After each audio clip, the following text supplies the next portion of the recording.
Hello, welcome back to black horror Hindi channel.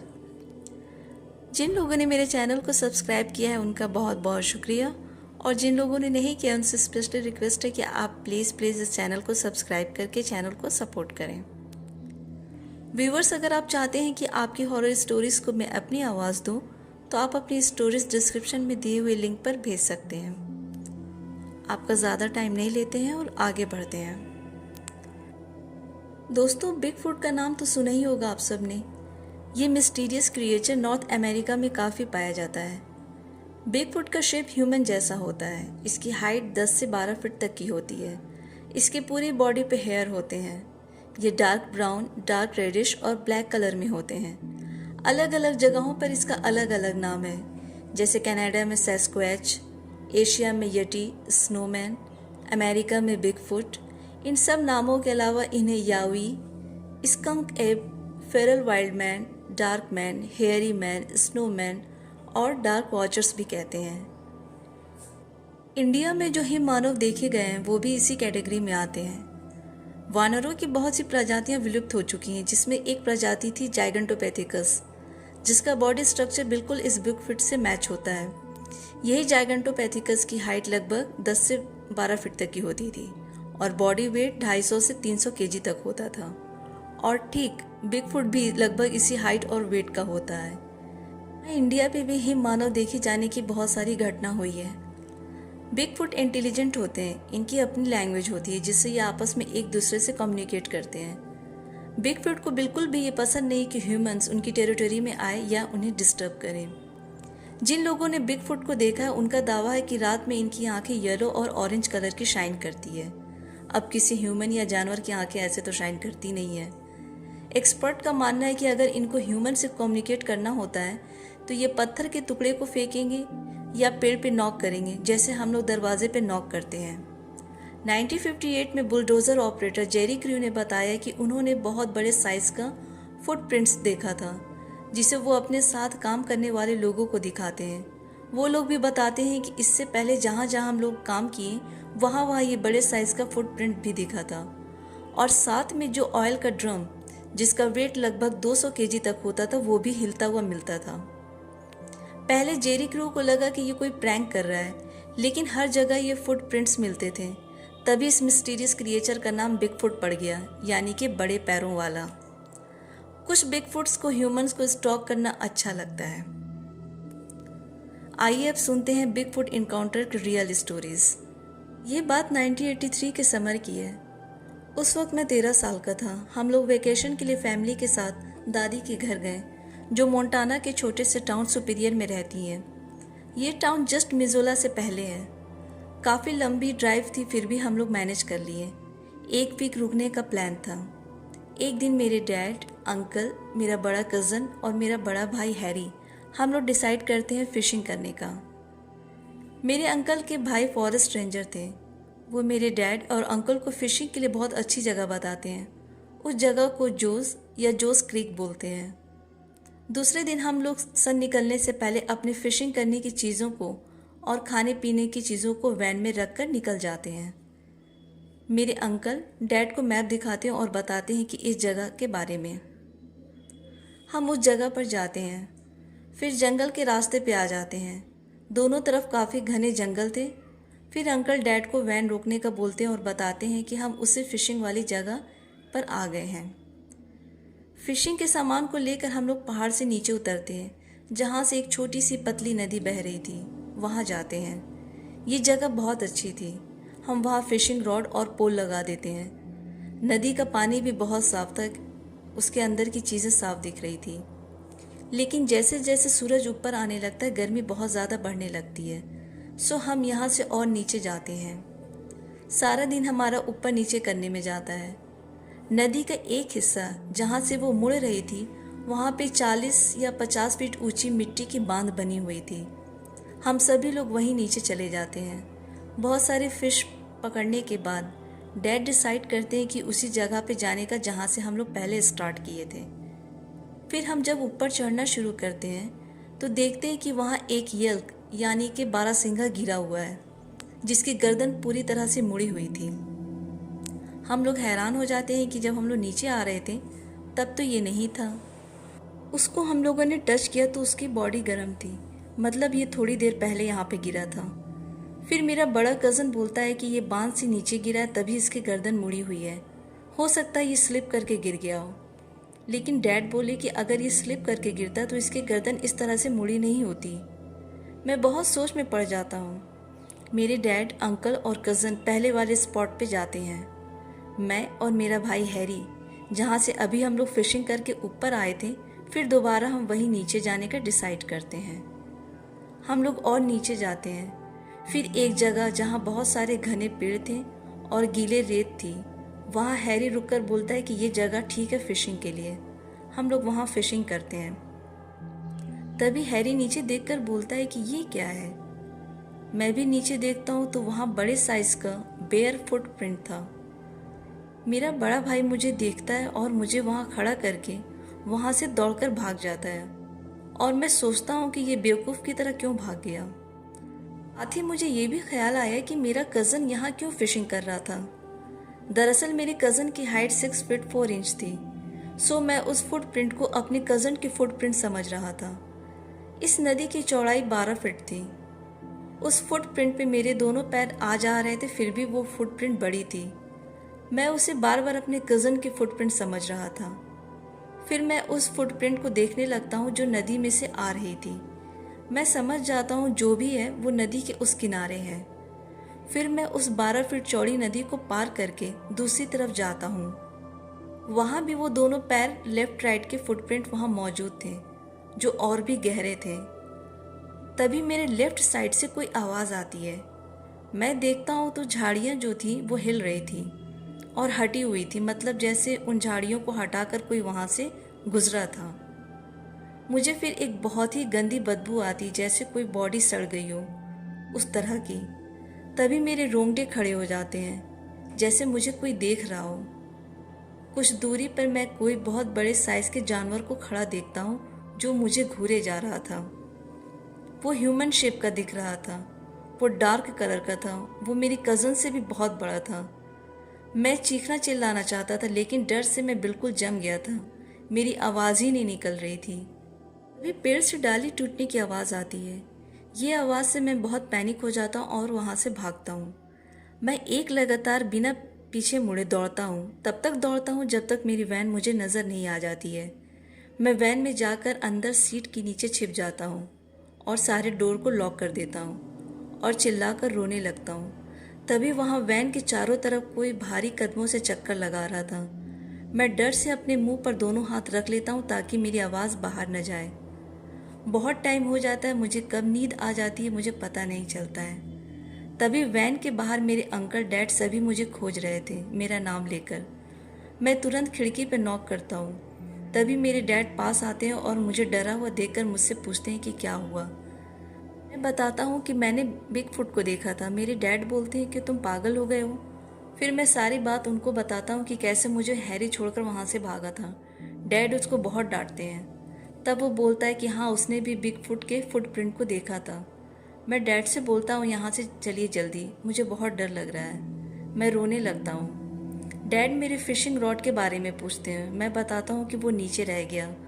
फिर वो बोलते हैं कि अपने बड़े भाई हैरी के साथ जाकर उस फिशिंग रॉड को लेकर आओ। मैं मना कर देता हूँ कि मैं नहीं जाऊँगा। डैड इस बात को लेकर मेरे ऊपर चिल्लाते हैं। फिर अंकल बोलते हैं कि मैं जाकर लेकर आता हूँ। वो जाते हैं और बिना फिशिंग रॉड के आते हैं और डैड से बोलते हैं कि जल्दी से यहाँ से निकलो। उनकी आंखों और फेस पे वो डर दिख रहा था मुझे। वो क्या देखे थे वो कुछ नहीं बोलते हैं। इसके बाद से मैं फिशिंग करने जंगल में, पहाड़ों में अकेले जाना बिल्कुल बंद कर दिया। अगर 5-6 लोग एक साथ हो तभी मैं जाता था। उस वक्त मैं 13 साल का था, अब मैं 50 साल का हो गया हूँ। मुझे वुल्फ्स या भालू ने उतना नहीं डराया था जितना इस बिग फुट ने डराया। मैं ये बात सबको नहीं बताता, सिर्फ कुछ लोगों को बताता हूँ। लोग समझते हैं मेरी स्टोरी फेक है, लेकिन ये फेक नहीं, ये हकीकत है। मेरे भाई हैरी अगर जिंदा होते तो वो ज़रूर बताते कि कैसे उस फुटप्रिंट को हमने साथ में देखा था। 1938 में हैरिसन लेक फॉरेस्ट में एक सैस्क्वैच यानी कि बिग फुट और एक बड़े से भालू के बीच में काफ़ी घमासान लड़ाई हुई थी। जिसके विटनेस 3 लोग थे। ये कहानी उस भालू की है जो इस सैस्क्वैच के हाथों द्वारा मारा गया था। ये घटना 26 फरवरी 1938 में हुई थी। इस भयानक घटना के 3 लोग विटनेसेस थे। ये 3 व्यक्ति वहाँ हैरिसन रिवर के पास के रहने वाले थे। एक शाम जब ये तीनों चलकर नदी से थोड़ी दूर घाटी की तरफ जा रहे थे, उसमें से एक व्यक्ति जिमी क्रे ने बताया कि ये बहुत ही भयानक लड़ाई थी। इससे पहले कभी हमने इस तरह बालों वाले वाइल्ड मैन सैस्क्वैच को किसी से लड़ते नहीं देखा है। इन लोगों से जब पूछा गया कि तुम लोग ने कैसे ये सब देख लिया, तो इन लोगों ने बताया कि ये लोग शेहलिस माउंटेन में शिकार करने गए थे। सारा दिन कुछ नहीं मिला तो ये लोग घर रिटर्न आने लगे। जब ये नदी पे गवर्नमेंट रोड को क्रॉस करके विलेज की तरफ जा रहे थे, तभी इन्हें फॉरेस्ट में बहुत ही भयानक हाउल की आवाज़ आई। इस आवाज़ से वहाँ पे जो देवदार पेड़ के पत्ते थे वो हिलने लगे थे और हम लोग भी थोड़ा सहम गए थे। जंगल में जाने वाले पुराने पतले रास्ते पे ये लोग गए जहाँ से आवाज़ आ रही थी। ये लोग वहीं रुक गए। गिरने, पेड़ों की डालियाँ तोड़ने, इन सब की आवाज़ आ रही थी। फिर हम बिल्कुल डेड की तरह खड़े होकर देखने लगे। चांद की हल्की हल्की रोशनी थी, उस पे से ये घना जंगल। पहले हमें लगा कि ये 2 भालू आपस में लड़ रहे एक दूसरे को मारने के लिए। जहाँ पे ये दोनों भालू लड़ रहे थे, वहीं से लगभग 30 से 40 फीट की दूरी पर एक मोटे से पेड़ का तना रखा था। हम तीनों वहीं खड़े होकर देख रहे थे। हड्डियों के टूटने की आवाज़ आ रही थी। ये लड़ाई ताकत की थी कि किसके पास कितना ज़्यादा ताकत है। जो बात हमें सबसे ज़्यादा परेशान कर रही थी वो दूसरा वाला जानवर, जिसे हम भालू समझ रहे थे, वो असल में भालू नहीं कुछ और था, बड़े हाइट का। हमने अपनी राइफल्स उठाई लेकिन शॉट नहीं किया। लग रहा था ऐसा करने से ये जानवर अभी नदी में गिर जाते और हम ऐसी फाइट को मिस नहीं करना चाहते थे। हम अपनी राइफल्स को नीचे नहीं किए थे। तभी उस बड़े जानवर की चीख को सुनकर हम लोग बहुत चौंक गए। पू वू वू, ये आवाज़ कुछ इंसानों जैसी लग रही थी। ये आवाज़ उस दूसरे वाले जानवर से आ रही थी। फिर मैं अपने दोनों लोगों से राइफल्स को नीचे करने को कहा और बताया कि लड़कों, ये सैस्क्वैच और भालू है और हमें सैस्क्वैच का साथ देना चाहिए। तभी इस सैस्क्वैच ने अपने पावरफुल हाथ से भालू की गर्दन को जकड़ लिया और ज़ोर से दबाने लगा।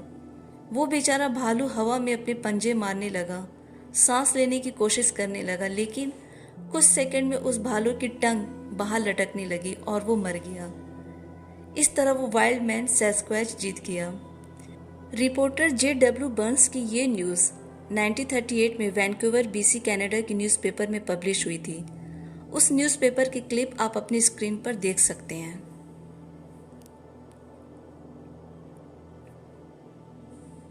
मेरा नाम डेनिस है और मेरा पहला बिगफुट से इनकाउंटर 1982 में हुआ था, जब मैं 9 साल का था।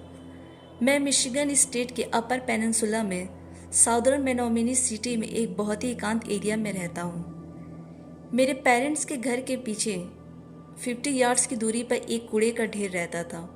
उस ढेर से 40 यार्ड्स की दूरी पे एक घना जंगल था। यहाँ बहुत कम लोग रहते थे।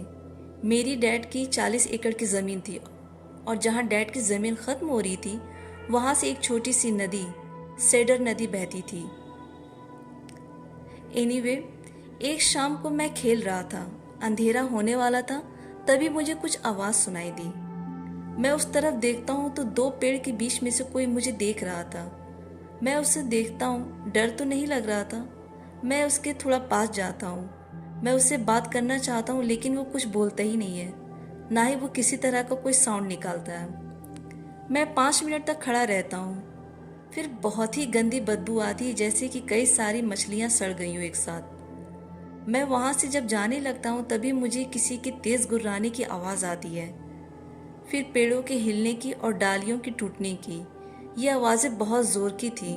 मैं बहुत डर जाता हूँ और घर में भाग जाता हूँ। फिर अपनी मॉम को सारी बात बताता हूँ। मॉम बोलती है कि वो भालू और उसका बच्चा होगा। डैड आते हैं, उन्हें भी मैं सारी बात बताता हूँ। वो भी वही भालू वाली बात बोलते हैं, लेकिन डैड के फेस पे मुझे चिंता साफ दिख रही थी।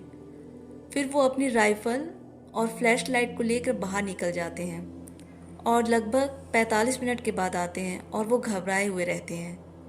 मुझे रूम में भेज देते हैं खेलने के लिए, लेकिन मैं बाहर आकर डैड की बात सुनता हूँ। वो मॉम से बोलते हैं कि बहुत सारे पेड़ों की डालियाँ टूटी हुई थी और 7-8 फीट लंबी पेड़ उखड़े हुए थे। ऐसा कोई नॉर्मल इंसान या जानवर नहीं कर सकता है। और हवा में सड़े गले मांस की बदबू आ रही थी। इसके बाद डैड कुछ नहीं बोले। कुछ दिन के बाद मैं एक रात अपनी बेड पे लेटा हुआ था और सोने की कोशिश कर रहा था, लेकिन एक्साइटमेंट में मुझे नींद नहीं आ रही थी क्योंकि डैड मुझे अगली सुबह हंटिंग पर लेकर जाने वाले थे। मुझे मालूम नहीं कि मुझे लेटे हुए कितना टाइम हो गया। तभी मुझे बाहर कुछ आवाज़ आती है, जैसे कोई आपस में बात कर रहा हो। मैं बाहर देखता हूँ तो मुझे बहुत बड़े साइज का आदमी और उसका बच्चा मेरी खिड़की पे खड़े दिखते हैं। उसके बॉडी पे बहुत बाल थे और दोनों मुझे देख रहे थे। मैं बहुत डर गया क्योंकि मेरे रूम की खिड़की ग्राउंड से 6 फीट से शुरू होती है और ये दोनों मुझे खिड़की से नीचे मेरी तरफ देख रहे थे। मैं लाइट ऑन करके चिल्लाकर लिविंग रूम में भाग जाता हूँ जहाँ मॉम कुछ पढ़ रही थी। मैं उन्हें सब बोलता हूँ। वो मेरा वहम बोलती हैं। मेरी मॉम बोलती कि तुम नींद में होगे। ये सब बोलकर वो मुझे अपने रूम में स्लीपिंग बैग में सोने को बोल देती हैं। दूसरे दिन मैं डैड के साथ शिकार पे जाता हूँ और उन्हें सब बताता हूँ। उनके फेस पर फिर वही चिंता आ जाती है जो फर्स्ट इनकाउंटर पे आई थी। हम लोग कुछ घंटे शिकार करते हैं, फिर मेरे डैड चकित हो जाते हैं कि यहाँ एक भी खरगोश, गिलहरी या कोई भी जानवर नहीं दिख रहा है। इसके बाद कभी कुछ ओड नहीं हुआ। मैं जब 16 साल का हुआ तो मैं अपने फ्रेंड्स के साथ नदी के किनारे वॉक कर रहा था। तभी मैं रेत में बहुत सारे ह्यूमन फुटप्रिंट्स को देखता हूँ जो कि साइज में बहुत बड़े थे। तभी मुझे याद आया कि कुछ दिन पहले दिसंबर मंथ में मॉम मुझे बुला करके घर के पीछे बने यार्ड में फुटप्रिंट्स दिखाती हैं जो यार्ड से थोड़ी दूरी पे बने शेड से आ रहा था। मैं उस फुटप्रिंट्स को फॉलो करता हूँ जो शेड की तरफ जाता है। फिर वहाँ पे स्नो में बहुत सारे फुटप्रिंट्स थे। फिर वो फुटप्रिंट्स शेड से जंगल की तरफ जा रहे थे और घने जंगल में एक जगह जाकर वो सारे फुटप्रिंट्स गायब हो गए। उसके बाद से हमने हमेशा हाउल की और बहुत भयानक चीखने की आवाज़ आती थी। ये सारे फुटप्रिंट्स बिग फुट के थे क्योंकि नॉर्मल इंसान के ऐसे फुटप्रिंट्स होते ही नहीं हैं। लास्ट 10 साल से ये एरिया काफ़ी पॉपुलेटेड हो गया है, सो अब इस तरह की आवाज़ें भी नहीं आती हैं। लेकिन मुझे पूरा यकीन है कि जो मुझे खिड़की से देख रहा था वो बिग फुट ही था। मेरे डैड को जो चिंता होती थी वो इसी बात की थी क्योंकि वो भी जान गए थे कि ये बिग फुट है। आज से 10 साल पहले मैं एक छोटे से कॉलेज में काम करता था। मैं साउथ लुसियाना में रहता हूँ। मैं टाउन में ना रहकर बायोमेलिट नदी से 1-2 मील की दूरी पर ही रहता हूँ। जहाँ मैं रहता हूँ वहाँ पीछे एक घना जंगल भी है। मेरे घर से कुछ दूरी पर एक घर है जिन लोगों से मेरी बहुत अच्छी फ्रेंडशिप भी हो गई थी। उनका एक लड़का है जिसका एज 19 ईयर्स है। उसका नाम रॉन है। वो बहुत इंट्रोवर्ट है। एक बार वो नदी के पास फील्ड थी जिसमें पानी भरा हुआ था। ये वहाँ जाता है बहुत सारे डक्स यानी बत्तख को पकड़ने। वहाँ एक भारी पेड़ गिरा हुआ था। ये उसी पेड़ पे बैठ जाता है। लगभग 30 मिनट के बाद उसे अपने पीछे किसी की आने की आवाज़ आती है। वो समझता है कि हो सकता है मेरे पीछे पीछे मेरे डैड या मेरे कज़न आए होंगे। वो आवाज़ उसके करीब आने लगती है। वो खड़ा होकर जंगल की तरफ देखता है तो वो एक बहुत ही बड़े ह्यूमन फिगर को देखता है जो कि बिल्कुल ब्लैक कलर का था। वो नदी के पास आकर बैठता है और झुककर पानी पीता है। रॉन एकदम फ्रीज हो जाता है। वो जान जाता है कि ये एक बिगफुट है। वो उससे बस 25 फीट की दूरी पर ही था। उसके मुंह से कोई आवाज़ नहीं निकलती। वो इतना डर जाता है कि सांस लेना या हिलना भी नहीं चाहता है। अगर वो ऐसा करेगा तो वो बिगफुट उसको देख लेगा और उसके साथ कुछ भी कर सकता है। बिगफुट पानी पिया और वहाँ से जंगल में चला जाता है। रॉन वहाँ से भागकर अपने 4 व्हीलर में बैठकर घर आ जाता है। वहाँ वो ये सब बताता है लेकिन कोई उसकी बात पर यकीन नहीं करता है। डैड उसके बोलते हैं कि उसी जगह पर दोबारा चलने के लिए। रॉन अपने डैड को लेकर उसी जगह पर जाता है और देखता है कि जहाँ बिगफुट ने पानी पिया था वहाँ बहुत सारे बड़े साइज के बेयर फुटप्रिंट्स थे। यह इनकाउंटर बहुत सी चीज़ों से हुआ। सबसे पहला इनकाउंटर बिगफुट से 1997 में हुआ जब मैं 14 साल का था। मैं समर वेकेशन में अपने ग्रैंडपा के घर चला जाता था जो नॉर्थ डकोटा में रहते थे। उनका बहुत बड़ा फार्म था जो वो डकोटा के नॉर्थ ईस्ट में था। मैं घंटों अपनी राइफल और खाने पीने की चीज़ों के साथ इधर उधर घूमता रहता था। मेरे ग्रैंडपा का जो फार्म था वहाँ पीछे बहुत घना जंगल था, जहाँ मुझे मेरे ग्रैंडपा जाने नहीं देते थे। एक शाम मैं उनके पास्चर मीन्स वो जगह जहाँ पालतू जानवर घास चरते हैं, उसमें घूम रहा था अपने राइफल्स के साथ। फिर मैं धीरे से जंगल की तरफ चला गया और काफ़ी अंदर जाने के बाद मैं एक जगह एक पेड़ के भारी टुकड़े पर बैठ गया और सिगरेट पीने लगा। तभी मुझे मेरे राइट साइड से कुछ आवाज़ आई। मैंने देखा तो एक हिरन जंगल में इधर उधर दौड़ रहा था। मैंने उसका शिकार करने का सोचा और धीरे से मैं उस पेड़ के टुकड़े से स्लिप करके उस लकड़ी के टुकड़े के पीछे छिप गया और हिरन को देखने लगा। वो एक जगह रुका और इधर उधर देखने लगा। तभी मेरी दूसरी तरफ से कोई भारी चीज़ दौड़ती आ रही थी। मुझे लगा कि हाथी है, लेकिन जब देखा तो मेरे होश उड़ गए। वो डार्क ब्राउन कलर का सैस्क्वैच था जो दौड़ रहा था। उसके दौड़ने से ऐसा लग रहा था कि जैसे अभी ये ज़मीन फट जाएगी। वो आया और एक झटके में उस हिरन को पकड़ लिया और उसके गर्दन को दबाकर उसे मार दिया। फिर उसके एंटलर यानी कि उसके सींग को पकड़कर खींचकर घने जंगल में जाने लगा और एक जगह एक पेड़ के पास रुककर उसने पेड़ पे नॉक किया। फिर कुछ आवाज़ निकाली और फिर अंदर जाने लगा। ये नज़ारा देख करके मैं एकदम बिल्कुल फ्रीज हो गया था। उस सैस्क्वैच के जाने के बाद मैं 10 मिनट तक उसी तरह उसी पोजीशन में था। जब मुझे कोई आवाज़ नहीं आई तब मैं धीरे से उठा और जिस स्पीड से मैं भागा वो घर आकर ही रुका। फिर मैंने ग्रैंडपा को सब बताया। वो मुझे डांटने लगे कि इसलिए तो मैं तुम्हें मना करता था वहाँ जाने से। दोस्तों, ये थी बिग फुट पे वीडियो। आपको सारी स्टोरीज कैसी लगी हमें कमेंट करके ज़रूर बताएं। साथ ही इस वीडियो को फैमिली फ्रेंड्स के साथ ज़रूर शेयर करें।